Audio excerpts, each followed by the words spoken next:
I got to tell you, it's really difficult to have your garden soil ready and just sit there. I mean, you get the soil ready, its nutrients are there, it just looks so lush, it's weed free. There's no leftover plants from last season. It's ready to be planted. But the plants may not be right. There's a season for it. And so I've been holding off, holding off, holding off. But this weekend, I'm going to put some vegetables in the ground, mainly summer things. So I've got my walls of water, or they call them plant protectors. There's these little mini teepees. You fill up with water, they collapse around the plant, they keep it warm, they make them happy. So no matter if we get some colds yet, or if we go below, I mean, tomato, it does not like to be below 50 degrees. I mean, if you are cold outside at 2 o'clock in the morning, so is a tomato. Peppers aren't quite as finicky. Eggplants are even more finicky. So it's certain plants just really like the summer. They don't like cold nights. They want to be warm. And so those things, I'm planting a few right now, and I'm putting my plant protectors over them, and that protects them. It does a couple things. It warms up the soil so they really start rooting quickly. I mean, like right now, they'll outpace your neighbors that didn't do that easily. The folks that have greenhouses, it kind of competes with them. So if you've got a greenhouse, you know how quickly you can get things started.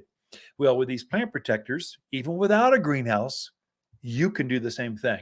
And so I've had some that are, I must have some that are 10 years old. I keep reusing them. They look kind of skanky, dirty. They got some algae growing in them. Again, they're tubes that you fill with water. And I try to get them to dry out, but I don't care how they look. I'm only going to keep them on for a month. I'm going to pull them back off the plant and just let the tomatoes run rampant. I'm going to let the cucumbers just go crazy. I'm going to let the squash just bulk up in May. So sometime middle of May, I'll pull them off and go, it's good. It's been a good ride. But by then, they've quadrupled in size. So I'm going to put a few things in.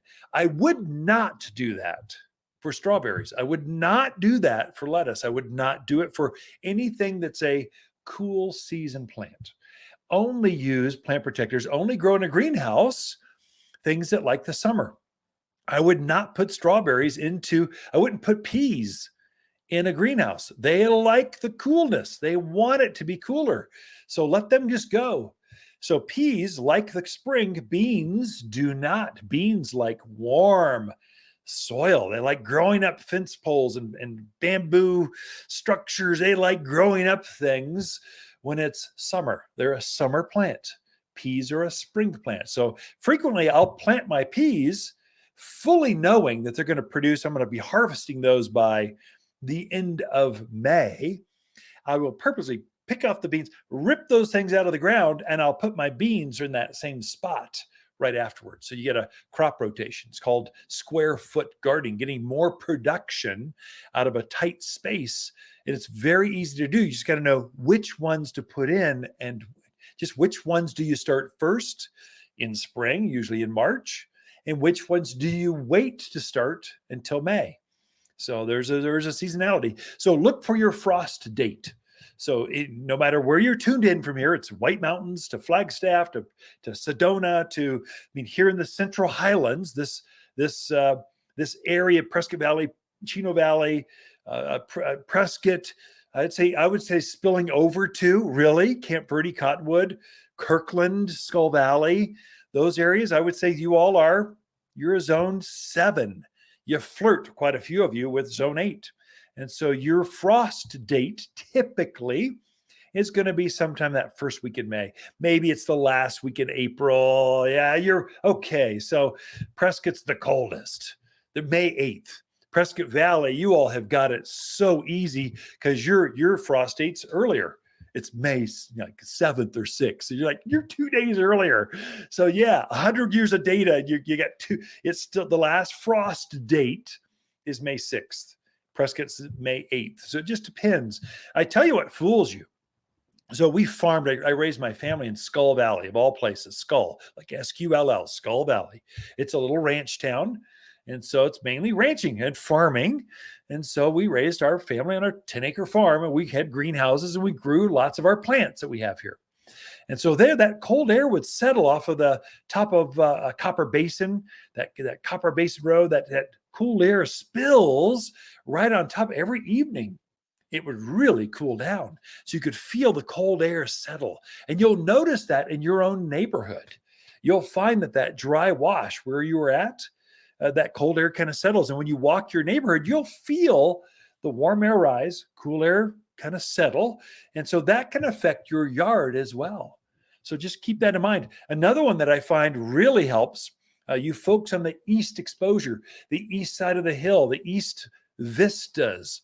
You've got some of the best gardening ever because that sun pops up and warms those gardens up quicker than, let's say, someone on a north slope. That's kind of where I'm at. It's cold. I mean, the snow just did melt off those gardens. And so, whereas the south-facing hillsides, you've been thawed for a month. So it just depends. Those are variables that can affect we call those microclimates. And so that affects when and how you plant your gardens. Right now, I'm going to put a few summer plants in my north-facing gardens because I just want to get started. Here, I got a radio show podcast. So I'm writing garden columns, bragging rights. Let's face it, gardeners like to talk about at cocktail parties. They're going to get together in June and go, hey, I just picked my first tomato. How are you doing with your gardens? And you're going to go, I'm just not a very good gardener. That's because we cheated. We started early with a few key plants.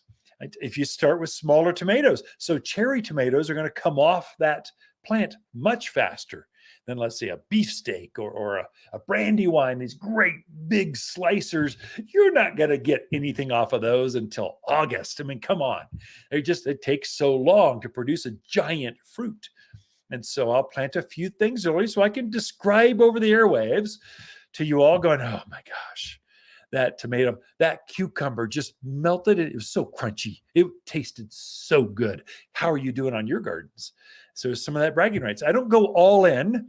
So I do succession planning. This is something we probably ought to cover. So you don't want to put all of your radishes in all at once, or you'll have so many you know what to do with. You plant some of your seeds, a row of that vegetable garden, and you hold some in reserve. So you can start in another couple of weeks. You'll start another section of carrots. You start another section of beans, so you've got this succession planning. So there's always a crop rotation coming off out of that gardens. That way you're not overwhelmed with so many vegetables. You don't have to plant all at once. You can do it in waves or in groups or in setting. You can do it in succession planting.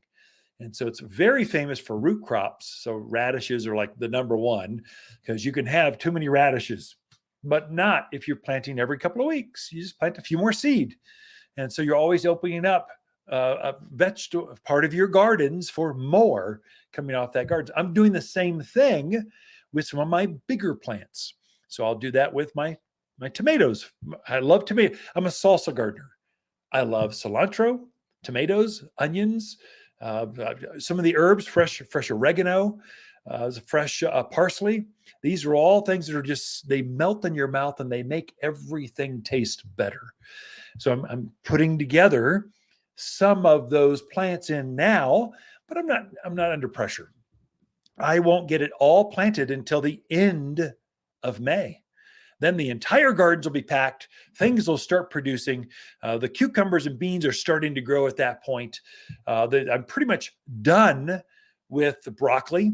I'm freeing up that space for squash. So I'm doing square foot gardening. So I've got raised beds and containers.